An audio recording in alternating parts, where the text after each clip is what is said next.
हमारे ख़ानदान की आपस में लड़ाई की वजह से हमारी मंगनी टूट गई थी। उसके घर वालों ने उस पर बहुत सारी पाबंदियां लगा रखी थी और हमारा राब्ता भी नहीं हो पा रहा था। उसने किसी के हाथ खत भेजा और खत में ये लिखा था कि मेरे घर वाले मेरी शादी किसी और से करना चाह रहे हैं, पर मुझे तुमसे करनी है। अगर मेरी शादी तुमसे ना हुई तो मैं अपनी जान दे दूंगी।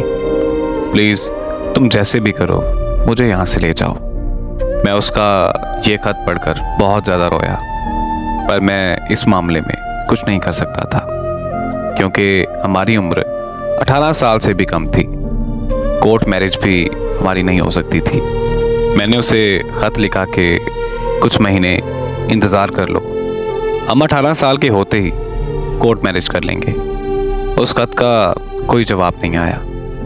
1 महीने बाद पता चला कि उसकी मंगनी कर दी गई है। मैं समझा कि उसकी मंगनी ज़बरदस्ती हुई, पर पता चला कि वो तो अपने मंगेतर के साथ बहुत खुश है और अब उसके पास मोबाइल फ़ोन भी है। मैंने किसी से नंबर लेकर रब्ता किया तो उसने मुझसे बात करने से इनकार कर दिया। मैं उस दिन बहुत टूट गया था। मेरे दर्द को समझने वाला कोई नहीं था। फिर उसका रिश्ता वहाँ से टूट गया। मुझे बहुत खुशी थी कि अब शायद वो मेरे पास वापस लौट आए। हम दोनों 18 साल के भी हो चुके थे तो कोर्ट मैरिज में भी कोई मसला नहीं था।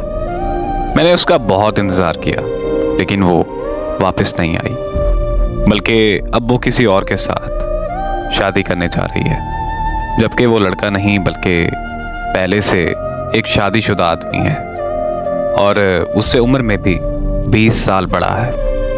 मैं ये सब सुनकर किस अज़ियत में हूँ, किस दर्द में हूँ, ना ही कोई जानता है और ना ही कोई समझता है।